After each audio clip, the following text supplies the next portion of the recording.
પ્રાંતિજના ધારાસભ્ય ગજેન્દ્રસિંહ પરમાર દ્વારા આચરવામાં આવેલા દુષ્કર્મ કેસમાં હવે નવો વળાંક સામે આવ્યો છે, જેમાં આરોપ લાગ્યા છે કે ગજેન્દ્રસિંહ પરમારને ગૃહ વિભાગનું સીધું જ રક્ષણ હોવાથી પોલીસ દ્વારા તેની ધરપકડ કરવામાં નથી આવતી।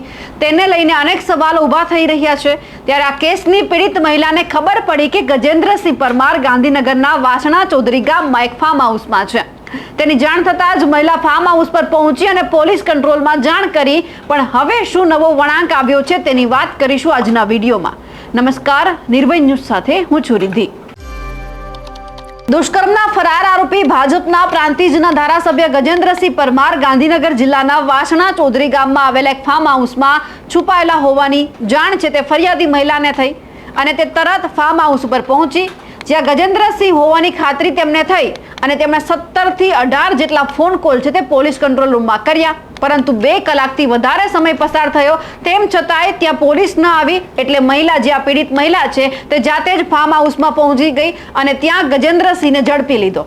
આ સમયે તેણે મહિલાને મારી ગળું દબાવવાનો પણ પ્રયાસ કર્યો અને ગજેન્દ્રસિંહના ડ્રાઈવર સંજય ઝાલાએ પણ મહિલાને માથામાં લાકડી મારી। આ ઘટના પણ અત્યારે સામે આવી રહી છે કે જ્યારે એમને ખબર પડી, જે આ પીડિત મહિલા છે, કે ગજેન્દ્રસિંહ પરમાર છે તે અહીંયા છુપાયેલો છે, એટલે તેમણે પોલીસને તો ફોન કર્યા, પણ પોલીસ ત્યાં પહોંચી જ રહી। એટલે તેમણે હિંમત કરીને ગજેન્દ્રસિંહ પરમાર પાસે ગઈ, પરંતુ એ દરમિયાન તેમની ઉપર પણ હુમલો કરવામાં આવ્યો। આ દરમિયાન મહિલા સાથે આવેલા એક વ્યક્તિએ તેને બચાવવા જતા તેને પણ મારવામાં આવ્યો।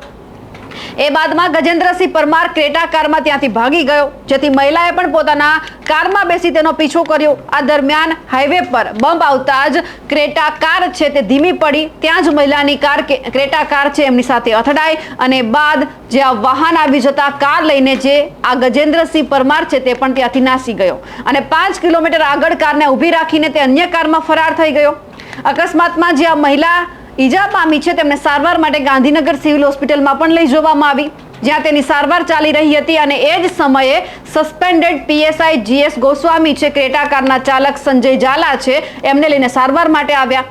એટલું જ નહીં, તેમણે મહિલા પર દબાણ પણ ઊભું કર્યું કે સેક્ટર 7 પોલીસ સ્ટેશનના સ્ટાફને બોલાવીને એક ભયનો માહોલ પણ ઊભો કરવામાં આવ્યો। તો બીજી તરફ મહિલાએ સારવાર લીધા બાદ દહેગામ પોલીસ મથકે પહોંચીને ધારાસભ્ય જે ગજેન્દ્રસિંહ પરમાર છે તેના ડ્રાઈવર સંજય ઝાલા, ધારાસભ્યની મદદ માટે આવેલી સસ્પેન્ડેડ પીઆઈ ગોસ્વામી અને વાસણા ચૌધરી ગામમાં આવેલા જે ફાર્મ હાઉસનો માલિક છે, જેમનું ફાર્મ હાઉસ છે, એ વ્યક્તિ ઉપર ફરિયાદ નોંધવા માટે તજવીજ પણ હાથ ધરી છે।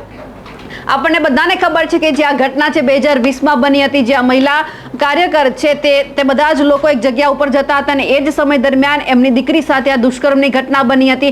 એ પછી જે અનેક વખત જે આ મહિલા દ્વારા છે કોર્ટની અંદર પણ આપઘાત કરવાનો પ્રયત્ન કરવામાં આવ્યો હતો, કારણ કે પોલીસ એમને રક્ષણ પૂરું પાડી રહી હતી। કેટલી વખત કહેવામાં આવ્યું કે મારી ફરિયાદ લો, તો જેમ તેમ ફરિયાદ લઈ અને બારોબાર તપાસ કરી લીધી અને તેમને ક્લીન ચીટ આપી દેવામાં આવી। એ પણ આપણને ખબર છે આટલા વર્ષો વીતી ગયા તેમ છતાં ગજેન્દ્રસિંહ પરમારની સામે કોઈ જ એક્શન લેવામાં નથી આવ્યું। એટલે હવે સવાલ અહીંયા એ થઈ રહ્યા છે કે રાજ્યની અંદર જે અત્યારે આ સામાજિક તત્વો છે એ બેફામ બન્યા છે, તો શું ગજેન્દ્રસિંહ પરમાર છે તેમને શું કહેવાનું? કારણ કે 2020માં ઘટના બની, મહિલા ખુદ કહી રહી છે કે મારી દીકરી સાથે આવું થયું છે, તેમ છતાં જો એમના સામે કોઈ કાર્યવાહી ન થતી હોય તો પછી કઈ રીતે આપણી જે ગુજરાતની પોલીસ છે, હર્ષભાઈ સંઘવી છે એવું કહે છે કે ગુજરાતમાં મહિલાઓ સુરક્ષિત છે, કહેવામાં આવે છે, પુરાવા આપે છે, તેમ છતાં માનવામાં નથી આવતું। હવે જે આ મહિલા છે તેમણે જ 17 થી 18 ફોન છે તે પોલીસને કર્યા, 2 કલાક વીતી ગયા તેમ છતાં પોલીસ ત્યાં ના પહોંચી, તો પછી સામાન્ય મહિલા કોઈ જો પોલીસને ફોન કરશે, એમની સાથે કોઈ ખોટું થતું હશે તો આ જ રીતે પોલીસ વાર લગાડશે।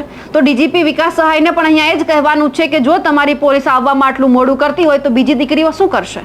એમને જ્યારે મદદની જરૂર હશે ત્યારે તમારી પોલીસ ટાઈમસર પહોંચશે કે કેમ?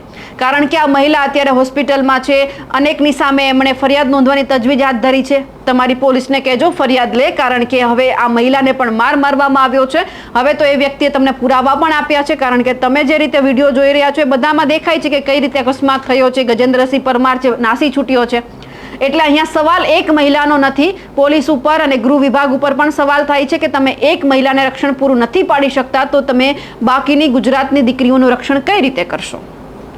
અમારા અહેવાલને લઈને આપનું શું કહેવું છે કમેન્ટ કરીને ચોક્કસથી જણાવજો। સાથે જ અમારી નિર્ભય ન્યૂઝ ચેનલને લાઇક, શેર અને સબસ્ક્રાઇબ કરવાનું ભૂલશો નહીં। નમસ્કાર।